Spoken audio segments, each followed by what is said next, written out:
body works, but partially my mind does. Tell me how to waste it, and I don't know how come. Especially whenever I'm feeling this low.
Boa noite. Vamos comenzar entón esta segunda parte deste encontro. Agradecidos por estar esta noite aquí neste sitio tan significativo. Quero decir que me encantou a actuación de Ruth e de Verónica. Quizás agora cando expliquemos algo sobre a mitoloxía do lugar, sobre o significado desta maravillosa pedra, podades entender mellor o que elas fixeron, pero o que elas fixeron é algo que se leva facendo dende o Paleolítico. Imaginades do que estamos falando. É dicir, recrearon cunha danza un mito. Claro, se non sabemos o mito, non podemos entender a danza, verdad? Entón, bueno, a miña función é explicar un pouco eses mitos, non? Neste proxecto de Mariña Inmaterial tratamos de recoller precisamente toda esas historias, esas lendas, esas tradicións, eses mitos, como dixen, que están vinculados a elementos concretos do territorio. Hai moitas crenzas, hai moitas prácticas, hai moitas lendas, moitos contos que non fan referencia a sitios concretos, non? Pois non sei, a veces sí, outras non, pero nos interesaba aquelas historias que están vinculadas a elementos que podemos tocar, porque é precisamente esas historias as que lle dan valor a estes sitios, non? Sempre empezo as charlas falando disto porque pensei que tiña un móvil no peto e a petaca do micro. Porque cando falamos de patrimonio inmaterial, normalmente a xente non ten por que ter claro que significa o patrimonio inmaterial, non? E entón eu sempre quero empezar con a parte un pouco máis didáctica. O patrimonio inmaterial é todo eso que heredamos das xeracións pasadas e que ten que ver coa nosa forma de ver o mundo, as crenzas. Funciona? Sí? Sí. As crenzas, os ritos, a música, a lingua, todo eso que nos fai como somos, que realmente configura a nosa cultura, é o patrimonio inmaterial. E a veces inclúe tamén cousas materiais. Por exemplo, cando falamos dos saberes, pois os oficios, o saber dun carpinteiro, ese coñecemento é patrimonio inmaterial, pero as ferramentas, os lugares onde traballa tamén é patrimonio inmaterial. Por eso, que a veces leva a equívoco, porque cando decimos inmaterial pensamos en cousas que non se poden tocar, pero tamén hai cousas que se poden tocar dentro do patrimonio inmaterial. E o patrimonio inmaterial, estas historias, normalmente están construídas sobre un territorio, fan referencia a lugares, non? A veces eses lugares, eses elementos, eses sitios teñen valor por si mesmos. Se vamos a unha capela, se vamos a un castelo, pois non? A Catedral de Santiago ten valor por si mesmo, valor arquitectónico, histórico, artístico, pero moitas veces outros elementos non teñen valor por si mesmos, senón que o valor é a historia que explica ese lugar. É dicir, os relatos que construímos como pobo durante séculos ao redor deses elementos. Calquera que pase por aquí ve unha pedra, é unha pedra máis. Non unha pedra máis. Porque esta pedra, aparte de ter unha función e ter un significado, está asociada a unha historia, a unhas lendas, a unhas tradicións. E son esas historias o que lle dan valor a esta pedra. Esta pedra, sin esas historias, sin ese significado que lle damos como pobo, sería unha simple pedra. E esas historias, sin a pedra que fala delas, perderíanse. Por eso é tan importante a conservación das historias e dos lugares que fan referencia a estes sitios. Estamos no marco da Pena Verde. Hoxe eu veño a falarvos de patrimonio inmaterial, de lendas, de historias, de lugares significativos do Concello de Trabada. Poderíamos falar moito máis, non? Pero vou falar no tempo que teño de algúns destes lugares. Un é o marco da Pena Verde, outro é o Gouño Branco, outra é a Fonte Bendita, que está no Prado de Piñeiro, no Vilar, Santa María de Trabada. Falaremos do Chao Grande, falaremos do Louredo, falaremos de diferentes lugares deste concello que están relacionados con estas historias, non? Entón fíxenme un pequeno guión para non perderme de todo o que quero falar, porque unha vez que empezo a falar logo a ver como me paran. Por eso poño o reloxo como taxímetro para decir, bueno, hasta aquí. paramos. Entón, quero falarvos primeiro vamos a falar de marcos de Pedrafitas, que é o que temos aquí. Vamos a falar de tesouros dos mouros. Vamos a falar do seixo, que é o material do que está feito este marco. Falaremos da vella. Decide que vella. Bueno, cada un fala da súa vella. Bueno, falaremos dunha vella, a vella de todos. Falaremos das mouras, falaremos de mouros e falaremos de zamelgos. Que son os zamelgos? A ver, quen é daqui? Zonchos en Cervo. Zamelgos. Quen é daqui de Trabada? Sodes todos de Madrid? Non hai ninguén de Trabada aquí? Non? Alguén do Concello, da Comisión de Festas, non sei. Non hai ninguén. Bueno, sabedes o que son os zamelgos? Non? Castañas, non? Castañas cocidas. Zamelgos. Zonchos son os colares que se fan coas castañas. Bueno, pois falaremos tamén das castañas. E vos diredes, bueno, eso é moito falar para media hora. Bueno, pois falarei rápido. Non?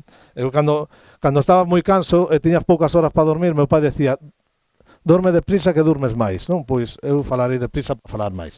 Vamos a empezar falando deste lugar. O Marco da Pena Verde, como sabedes, é unha pedrafita, é un marco que marca hoxe en día os límites de Ribadeo, Trabada e Barreiros. Non sei se vos fixaxedes que na danza iban hacia unha dirección, hacia outra, estaban marcando as fronteiras, non? As pedrafitas, que como lle chamamos en Galicia os menires, menir é unha palabra bretona que significa men e pedra, ven de pedra erecta, pedra fincada, non? Nos chamámoslle pedra, tamén, en bretón é pedra longa, non? Nós tamén lle chamamos penalongas, pedralongas, as parafitas ou pedrafitas, que non deixa de ser como unha especie de marco, pero moi grande, non? E que ten un significado ritual. Na prehistoria, na época no Neolítico, empezáronse a erexir menires, estas pedras, non? Que tiñan un carácter religioso. Hai moitas interpretacións ao respecto do significado das pedrafitas e de por que se facían, non? Unhas poden ter usos astronómicos, outras podían ter relacións co mundo funerario. Aquí estamos ao lado dunha necrópoli tumular, podían marcar necrópolis tumulares, é dicir, lugares de enterramento prehistóricos. Outras poderían estar asociadas á delimitación dos límites dunha comunidade. Bueno, os usos na prehistoria non nos podemos ter claro, pero como eran elementos que destacaban na paisaxe, como esta, foron utilizados ao longo do tempo como que? Como marcos, como lugares para marcar os lindes de parroquias, de acoutamentos do clero, de mosteiros, non? Como elementos que destacaban a paisaxe, igual que as mámoas ou as medorras se utilizaron para iso, non? É o que aparece nos textos medievales como as magnas petras ou as petras erectas, es decir, xa dende a Idade Media se utilizan as pedras antiguas como límites, non? A parte dos marcos que se foron levantando. Entón, a pedra, unha vez que está fincada, delimita un territorio e, polo tanto, ten un carácter sagrado. Ese carácter sagrado fixo que ao redor destas pedras se practicasen ritos curativos, por exemplo, os conxuradores, durante toda a nosa historia, polo menos a nosa historia reciente. Hai pedrafitas como esta que a xente iba a facer ritos para esconxurar o mal de ollo. Sabes o que é o mal de ollo, non? Todos sabes o que é o mal de ollo. Espero que non por experiencia propia, pero por lo menos por coñecemento, pois para esconxurar o mal de ollo. Tamén moitas destas pedras estiveron relacionadas a ritos de fertilidade.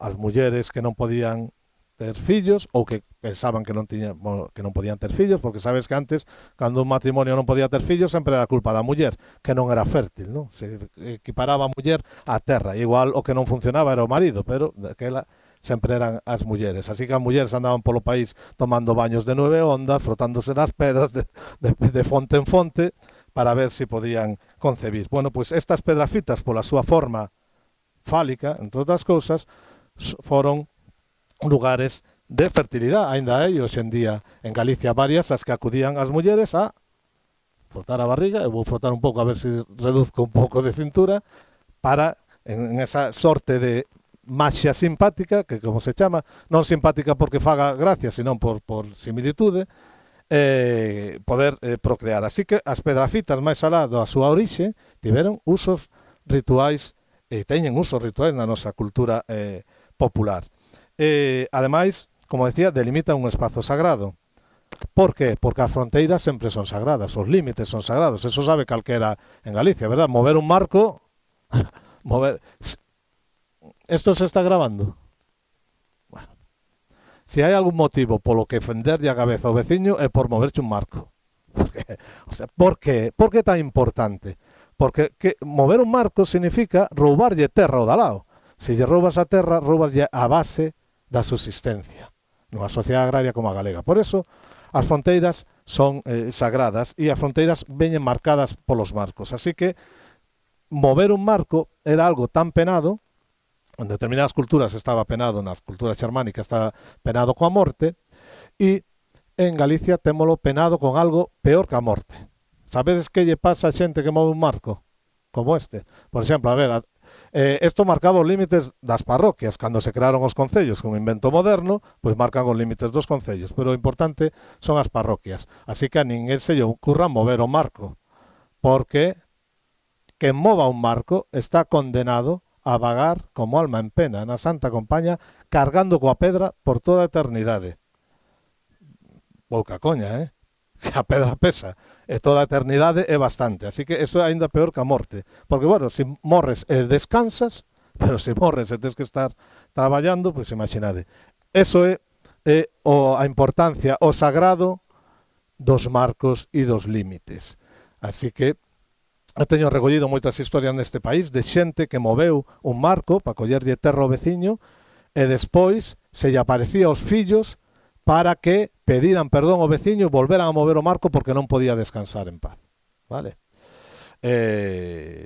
Eu sei tamén hoxe en día moitos políticos que non van a descansar en paz porque moveron tamén os límites do seu arco parlamentario, non?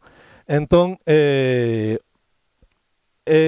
un dos elementos máis significativos na nosa cultura por ese carácter sagrado e ritual que ten. Non sei se contei isto, bueno, aquí non, porque é a primeira vez que estou falando aquí, pero a veces me repito, ten que ver xa coa idade. Pero sabedes que hai unha nova adaptación deste costume tradicional noso de mover os marcos? Contáronme outro día, non sei se é certo ou non, pero se non é certo, podería selo, que baixou un veciño ao garaxe e atopou o dalao borrándolle a raya da praza ao garaxe e pintándolle un pouco máis para cá. O sea que hai que adaptarse aos tempos, non? A cultura ten eso, fluye, adaptámonos, pero ao final a cerna está aí. Así que esa importancia das pedrafitas. E como eran elementos moi importantes na paisaxe, están vinculados a historias. Unha das historias que se conta desta pedra maravillosa de cuarzo, que algún energúmeno ou alguén veio a darlle con spray en algún momento, é que baixo ela hai agochado un tesouro dos mouros. Tendes escoitado falar dos mouros? Non os moros do norte de África, os mouros. A raza mítica do folclore galego que construiu todo aquilo que non sabemos quen fixo, salvo as obras públicas actuais que a veces aparece unha rotonda e non sabes quen a fixo, sacando eso todo o que do Mopu para atrás, castelos, incluso a veces igrexas, pero sobre todo xacementos arqueolóxicos, castros, dólmenes, menires, pedrafitas foron feitos polos mouros. Mouros. Esos seres que siguen habitando baixo terra e que, a diferencia dos labregos, tiñan grandes riquezas, todo o que tiñan era de ouro, eles habitaban no monte, non nas aldeas, habitan baixo terra, non? E, por suposto, é como outra humanidade diferente a nós que foi a que nos legou todo isto. Por eso, cando algo é moi antigo, do tempo dos mouros, verdad? Fixade vos, os aborixes australianos, nós tamén somos indígenas. Eu reivindico a miña condición de indígena. E somos aborixes deste lugar, non? Os aborixes australianos, cando falan do tempo onde se creou o mundo, é o tempo dos soños. E non falamos do tempo dos mouros. E no tempo dos mouros creouse todo. E quen creou o mundo para nós, como povo? Pois o ser mitolóxico máis importante da nosa cultura, a nosa auténtica deusa, que é a Moura, que é diferente dos mouros, a Moura. E a Moura pode adoptar varios aspectos. Pode ser unha rapaza nova, velida, guapa, cun cabelo loiro, rubio, roxo, non? Que aparece peiteando con peite de ouro, pois nunha peneda na mañanciña de San Xoán ou ao lado dun regato. Pode aparecer como unha señora, como unha soberana, que ten o seu pazo baixo a croa dun castro, ou pode aparecer como unha abella. E cando aparece como abella é o ser máis poderoso que hai, porque a abella é a que domina o tempo, a que vai facer que hoxe non chova, esperemos, a que creou o mundo. E entón, estes grandes penedos que están asociados a estas historias de tesouros ocultos polos mouros, porque veñen do tempo dos mouros, foron creados na nosa cultura pola moura e a veces pola súa faceta máis, digamos, sombría e invernal, que é a abella. E concretamente esta pedra, este marco da pena verde, foi posto aquí por unha abella. Pola abella. Non unha abella calquera, pola abella, que o trouxo na cabeza, como vimos que levaba as pedras Verónica, e como vimos Verónica e Ruth traendo a pedra e colocando aquí. Ahora entendedes un pouco máis a actuación. Pois a abella trouxo a pedra e deixouna aquí fincada, para que hoxe, fixadevos a importancia destes menires, que hoxe, miles de anos despois, estamos reunidos aquí falando dunha pedra, que tamén é ter poucas cousas que facer, porque vir todos aquí o monte a falar dunha pedra, pois fixadevos a importancia que siguen tendo estes lugares. Pois a abella trouxo a pedra, fincouna aquí. A veces a abella trae a pedra na cabeza, como levaban as mulleres as sellas e as cousas. Ás veces leva a pedra na cabeza e vai fiando na roca, os fíos da vida. Todas as deusas, as grandes deusas da vida, do destino, da creación, son deusas fiandeiras. Fían, porque fiar é crear, verdad, a vida, os fíos da vida. Vimos como xogaban cos fíos da vida. Unhas tecen e outras cortan os fíos da vida. Por eso, na tradición griega temos as moiras e as parcas na tradición latina e as normas na tradición xermánica. E na nosa mitoloxía, que é unha mitoloxía maravillosa e fascinante, tan importante como calquera do mundo, temos as mouras que fían, van fiando coa roca, co fuso na man, e van creando os fíos da vida. É tal esa condición de deusa fiandeira da moura, que, por exemplo, en Malpica hai unha pedra fita como esta que sabes como se chama? O fuso da moura. A moura ten un fuso descomunal, estos son os fusos da moura. Ben, pois esta abella que creou estas penedas, esta abella que trouxo tamén na cabeza o goiño branco, que está aí abaixo, donde os decía en Trabada, a ver que non me esqueza de ningún dos sitios que vos quería citar. Está no Vilar, o goiño branco, é un gran penedo de Seixo que trouxo unha bella moura tamén na cabeza e que o pousou ali. Que pasa? Que cando fixeron as pistas da parcelaria, como cando se falla a parcelaria non se sabe o valor destos elementos, pasaron a pista por riba e agora o goño branco, en vez de ser unha grande pedra que se ve, é unha pedra chantada no chan medio enterrada. Por non coñecer a historia, non se valora os elementos. Bueno, pois tanto o goño branco como o marco da pena verde, por exemplo, ou o penedo da señorita entre Lourenzá e Río Torto, esas tres pedras son pedras de cuarzo, de Seixo, e foron traídos por unha abella. E sabes que facía a abella mentras traía a pedra, en vez de ir fiando ou levar a veces un neno en brazos? Sabes que facía esta abella de aquí? E isto é algo que só localicei de toda Galicia, de todos lados, nesta zona, na Mariña. Que facía a abella? A ver, que me pode decir? Comía zamelgos. O sea, a abella iba comendo castañas cocidas. E diste, por que comía castañas cocidas? Non tiña outra cousa que comer? Algo significará. Mirade, nos mitos, que son os relatos que construímos dende a antigüedade para explicar o noso mundo, o mito ten o mesmo valor que a historia, serve para o mesmo, para explicar as cousas, non? Só que o fai dende outra perspectiva, non? Outra perspectiva igual de racional que a ciencia ou que a historia, pero funciona de maneira diferente. Pois todos os elementos dun mito teñen un porqué, un significado. Entón, por que credes que a abella comía zamelgos? Se alguén mo dixa, me deixa fascinado. Por que a abella que construye o mundo e leva estes grandes penedos vai comendo castañas cocidas?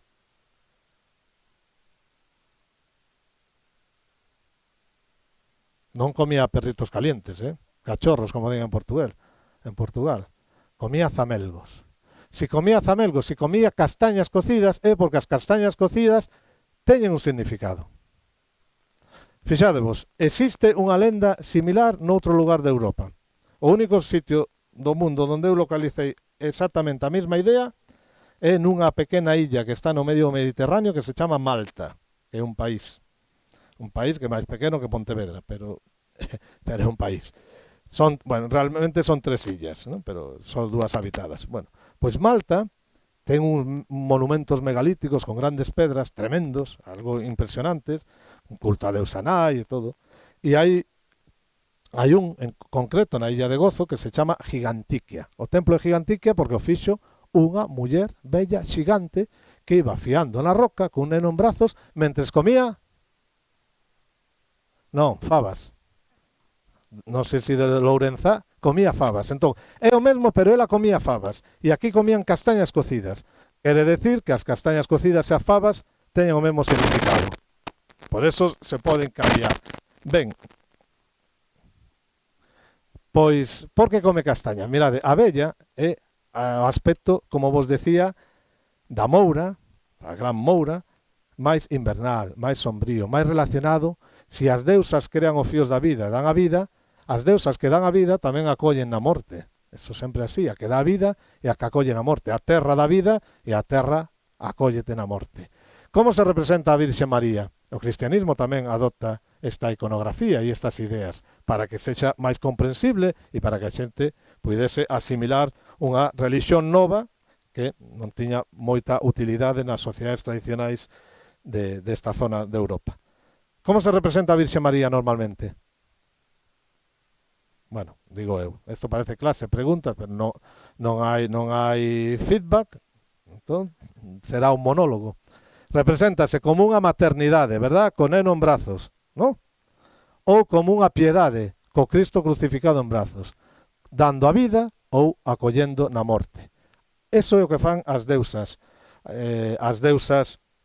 do destino, as deusas da vida. Entón, a moura crea a vida, crea os fíos da vida, pero a abella acolle na morte. A abella relacionase co inverno. Aquí ao lado, en Asturias, sabedes como chaman as últimas nevadas do inverno? As nevadas da Viella. Ahora fago vos a pregunta do miñón. Algúna vez escoitache de falar da abella? Non, verdad? A ver, quen escoitase falar da abella que levante a man, por favor. 1, 2, 3, 4.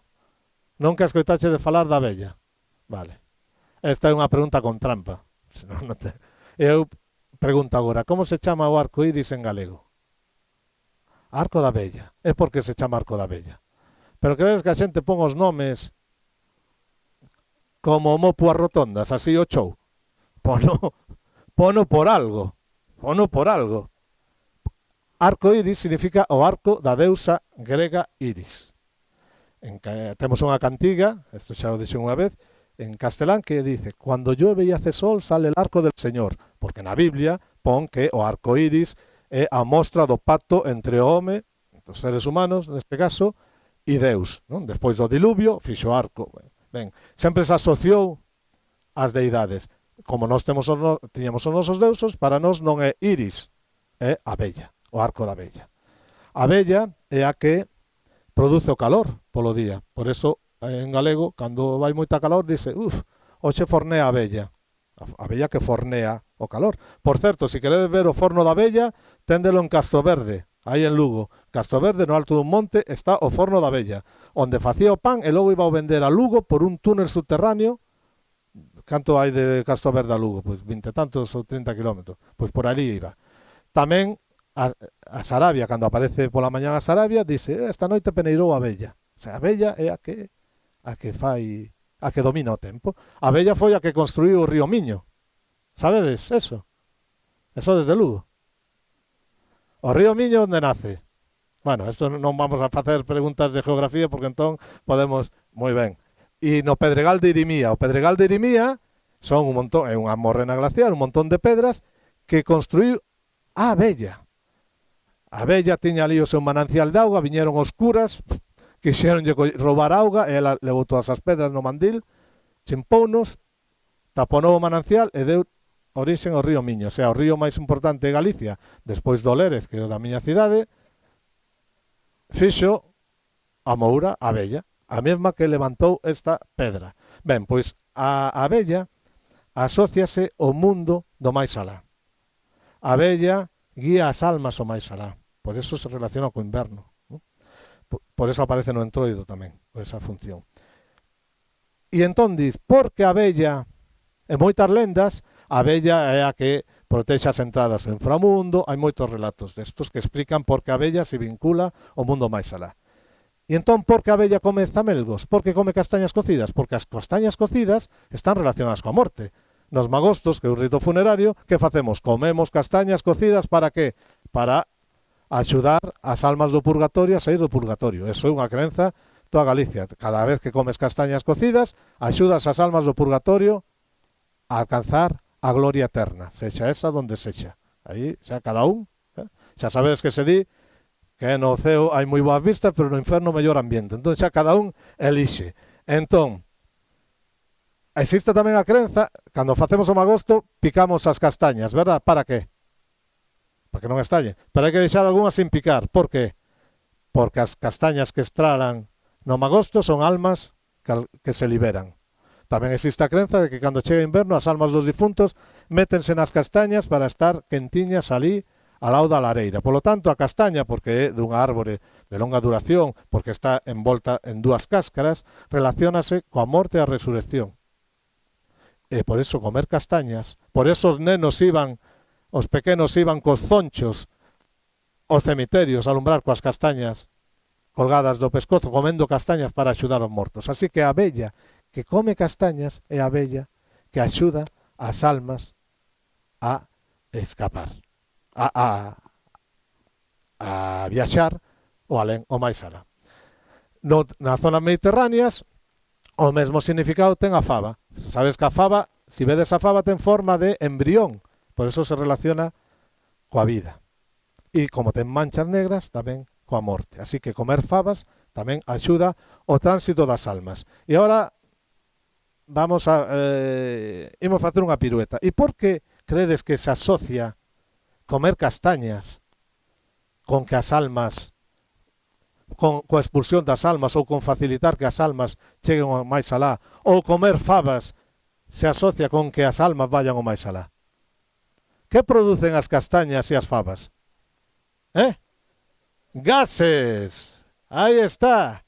Polo tanto, a expulsión de gases axuda a que os teus mortos vayan ao máis alá. Así que se queredes axudar os vosos avós, aboas, os vosos difuntos, hai que comer castañas para axudar a circulación de gases. Bueno, isto que soa a broma está moi estudiado a nivel antropolóxico. Incluso hai un antropólogo francés que ten todo un traballo sobre isto e a importancia dos alimentos flatulentos no entroido, que é a última festa do ciclo de inverno, que ten que ver co peche do inverno e a expulsión dos defuntos que nos acompañan dende o tempo de defuntos, non? Dende novembro, dende final de outubro, novembro. Eso que hoxe en día os posmodernos chaman jalopín e cousas así.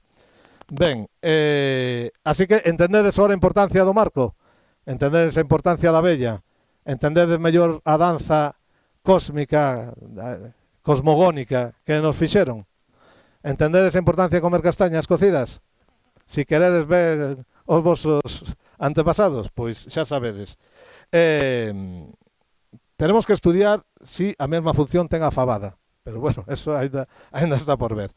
Decía tamén que esta é unha terra de tesouros, que estes elementos están vinculados a tesouros, non? Os mouros teñen grandes tesouros de ouro. Todo o que teñen os mouros é de ouro. As grades son de ouro, as sellas son de ouro.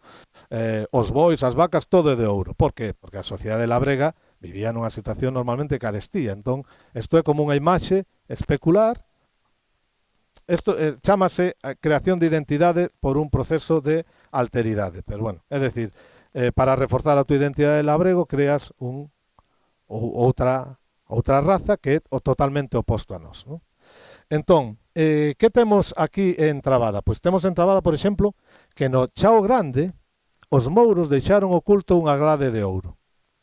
E tamén, e isto chamou a atención, normalmente a xente cando imagina os tesouros en base ao que ve, non?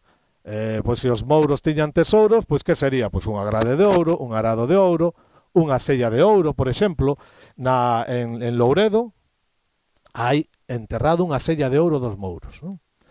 Non ibas a imaginar, pois non sei, non sei, un teléfono Android de ouro, non, porque eso non entraba dentro da concepción. E máis, a veces a xente imaginaba que os mouros encontraron un tesouro dos mouros que era unha cruz, porque era o que vían na iglesia, a cruz parroquial era o máis valioso. E aquí o que me chama a atención en Trabada é que un dos tesouros que ocultaron os mouros é un xogo de bolos. Eso quer decir, por exemplo, aí no Chao Grande hai un xogo de bolos de ouro que deixaron os mouros. Quer decir que o xogo de bolos aquí debía ser moi importante, debía estar moi extendido. Na miña zona se xogaba máis o lipe, bueno, a estornela ou como lle chamen, a billarda, se lle chama, ¿no? Ali se chama o lipe. Pero aquí os bolos debía ser algo famoso porque hasta os mouros xogaban os bolos. Así que saibades que no Chao Grande hai unha grade de ouro e hai un xogo de bolos de ouro. Eu non digo máis. Aquí debaixo hai outro tesouro. E logo temos a sella de ouro. A crenza no ouro dos mouros, nos tesouros, fixo que en Galicia todos os xacementos arqueolóxicos, dende ben antigo, fosen sistemáticamente saqueados por buscadores de tesouros.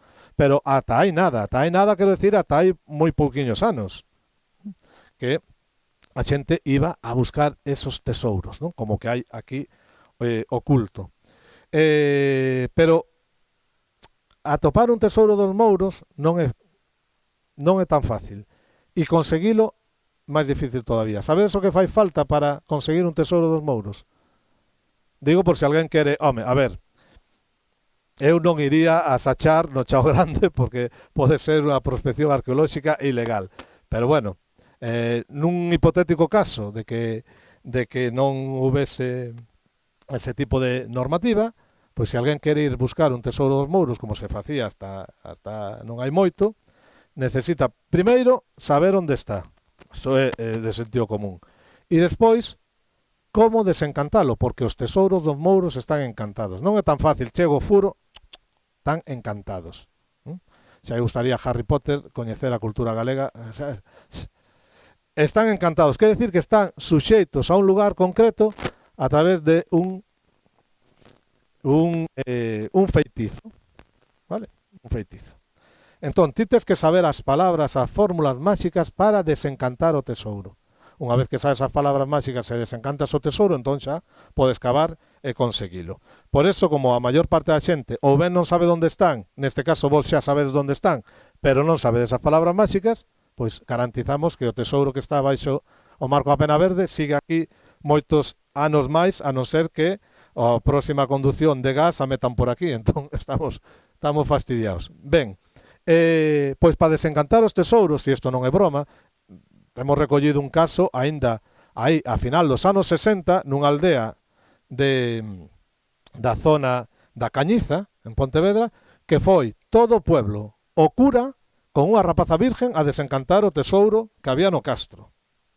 Vale? Bueno, a ver, eu entendo que teñas máis esperanza a facerte rico atopando un tesouro dos mouros que traballando neste país. Eso tamén hai que decirlo, non? Entón, para desencantar o tesouro necesitas unha ferramenta que é un libro máxico. Sabes que libro é? A Biblia? Non. Non é a Biblia. A Biblia non é un libro máxico, é un libro de mitoloxía. Isto é un libro máxico. É o Ciprianillo, o libro magno de San Ciprián. Tendes escutado falar do Ciprianillo? O Ciprianillo é un grimorio, un libro de maxia, que se cree que foi escrito por San Ciprián, ¿no? Que foi mago antes de bruxo. Entón, creese que foi escrito por él, según a tradición, non é así. E aí nese libro tendes os ensalmos para desencantar os tesouros. E ademais tendes un listado, unha listaxe amplia de lugares de Galicia onde hai tesouros. Entón diche, pois, imagínate, no Chao Grande unha sella de ouro. En tal sitio, que pasa? Que os topónimos en Galicia se repiten. Entón, igual di, no lugar da Carballeira, unha ola chea de monedas, e cada un vai á súa parroquia ao lugar da Carballeira coa esperanza de que sexa así. Pero outras veces é moito máis claro, di, en tal sitio, a tantos pasos de tal. Entón a xente, isto é certo, buscaba ese libro que estaba prohibido pola Iglesia e que iban mercar a Portugal, de aí a expresión, menos mal que nos queda Portugal, porque é a última esperanza, iban a Portugal a feiras e ali conseguían o libro de San Cibrao, ¿no? O Ciprianillo. Moitas veces viñan do Brasil tamén, hai versións do Brasil, hai versións francesas, e con ese libro co listado de tesouros iban ao lugar, xa tiñan as palabras e así podías desencantar os tesouros. Así que todas estas cousas que vemos na tele, os libros de Baxia, de Harry Potter e os rapaces alucinan e nos colexios, se coñeceran máis a cultura propia, alucinaría moito máis, porque igual o seu avó ou a súa avó ten un ciprianillo no fallado para desencantar os tesouros. Bueno, tamén no ciprianillo tendes, se che gusta unha muller ou un home, como facer para que se volva tolo por ti. E non fai falta burundanga, ni nada de eso. Bueno, hai que usar a veces algunhas guarrerías, pero tendes fórmulas de todo, incluso a firma de Satanás, como tendes. Eu recomendo vos ese libro de cabeceira, porque tal como vai o país, non está de máis saber esconxurar algúns males. Ben, así que tendes aquí un concello cheo de tesouros, só vos falta o ciprianillo. Decía que tamén vos quería falar, como vamos de tempo? 5, 10 minutos? 2? Non vexo, agora coas luces só vexo unha masa informe frente a min, como se fose unha horda de mouros. Canto tempo temos? Son e 12? Bueno, pois vamos a ir terminando, porque imagino que teredes que ir tornar a auga, recoller o gando, estas cousas que se fan normalmente en el pueblo, ¿no? Como diría alguén que ven de Madrid. Ben, isto quero terminar con dúas cousiñas. Tamén, de toda a riqueza patrimonial que hai no Concello, é moi interesante tamén o tema das fontes. Ao longo de toda a Mariña atopamos moitas fontes vinculadas a mitoloxía, non? E as crenzas. Aquí no Vilar, en Santa María de Tabada, está a Fonte Bendita, que está aí no Prado de Piñeiro que vos decía antes.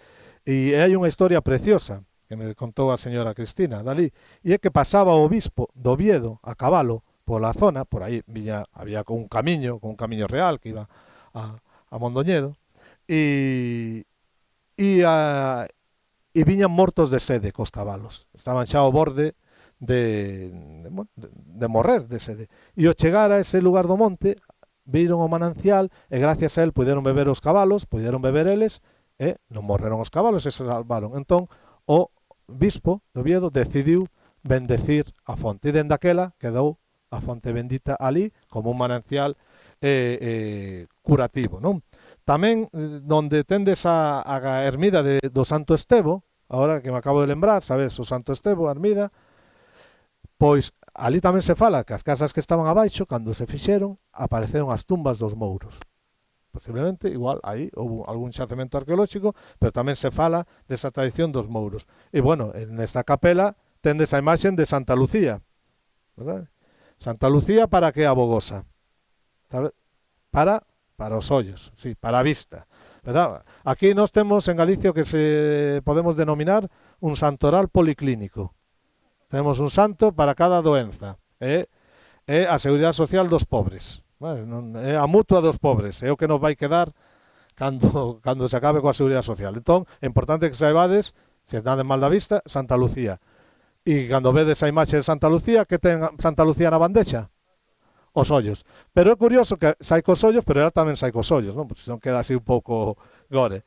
Ten 4 ollos. Bueno, pois aí ten os ollos. Pois, curiosamente, na ermida de Santo Estevo, debaixo da Pedra de Ara, a min sempre me gusta ver a Pedra de Ara, cando me deixan, porque a Pedra de Ara é unha pedra que consagra o altar, e sin Pedra de Ara non se pode misar. Cando se desacraliza un templo, lévanse a Pedra de Ara, unha pedra rectangular, e normalmente aí póñense as reliquias. Pois resulta que debaixo da Pedra de Ara había un coitelo. E a xente non sabe que fai un coitelo debaixo da Pedra de Ara. Se está ali, será porque era algo importante. E Seica, igual alguén daqui me pode confirmar, ao final o ruxe era que ese era o coitelo que lle quitaron os ollos a Santa Lucía. É certo eso? Se digo, bueno, a min dixéronme que podía, o tema é que obviamente ninguén deixa un coitelo debaixo da pedra de Ara se non é algo así, non? Pero era a crenza. Ao final, estas historias máis alá do que un poda decir, bueno, pues certo, non é certo, a nós eso danos igual, porque o que sirve a mitoloxía, como decía, é para explicarnos as cousas, para explicarnos o mundo, non? E podenos facer toda a religión se basea na mitoloxía, explica o mundo dende unha perspectiva mitolóxica, e bueno, ao final necesitamos entender as cousas que nos rodean, necesitamos entender quen fixo isto, porque apareceu aquí. Bueno, pois a mitoloxía sirve para isto, non? Precisamente. E hoxe en día, eh, pensamos que os mitos son cousas sin valor, que son cousas de antes, e non é certo. Seguimos creando mitoloxía, seguimos creando mitos, seguimos creendo nos mitos, e máis, seguimos comportándonos moitas veces como marcan os mitos. E vou terminar con isto, xa que estamos en período electoral, xa dixe, bueno, pois veña, xa de perdidos o río. Os mitos, decía, marcan, eso está perfectamente estudiado, moitas veces o comportamento das xentes. Reproducen estruturas de comportamento. Hai un mito que é o mito do eterno retorno, o mito do herói, que é un rito de paso. Conta a historia de alguén que fracasa e ten que emprender unha viaxe chea de penurias e logo regresa triunfante, ¿no? e se consagra, non? Esa é a historia que está na maior parte dos mitos dos heróis e nas películas de Hollywood. Non sei, vedes El Señor de los Anillos, emprenden unha viaxe e volven despois de salvar a humanidade. Bueno, pois hai moita xente que se comporta na vida así. Ao final, fracasaches nun proxecto, fracasaches nunha empresa, emprendes un camiño de penurias e ao final triunfas, non? Pois cando un ve a historia de Pedro Sánchez, parece a historia, a ver, estamos falando de unha perspectiva do humor, non? Obviamente, non? Hai que poñerle mucho humor. Bueno, pois, que lle pasou a Pedro Sánchez? El foi destronado, emprendeu o seu viaxe polo deserto coa súa mochila por toda España, predicando e volveu triunfante e derrotou os que o derrotaran e faise co gobierno, bueno, coa dirección do PSOE e ao final co gobierno. E parece unha película, non? O sea que os mitos, desde esa perspectiva, hasta os podes ver no comportamento da xente. Hai xente que se comporta seguindo os modelos dos mitos. Por eso os mitos son moi importante. E ademais os mitos teñen sentido de humor. Sentido de humor. O sentido de humor é a medicina mellor que temos para xestionar os problemas. Por eso hai que tomarse as cousas con sentido de humor, porque senón vamos jodidos. Así que riámonos, pues, valoremos o que temos. O sentido de humor tamén é patrimonio inmaterial. Vale. Hai que fichalo. Hai que fichar a este caballero. Bueno, non? Vale. Está fichado, bueno, entonces xa non nos metemos. Nada, en todo caso, moitas grazas por estar hoxe aquí. Foi caendo a noite, isto xa parece un lugar máxico, máis máxico do que era, porque como non vexo nada con esta luz, a pedra, vichedes que deixou de chover? Deixou de chover por qué?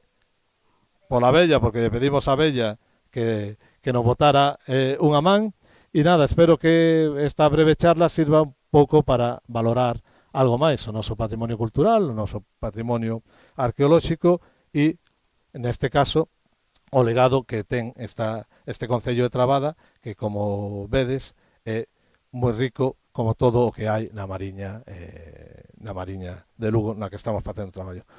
Moitas grazas. Se tendes algunha cuestión, algunha pregunta, podedes facela agora, e se non, pois podemos ir todos en paz. Gracias.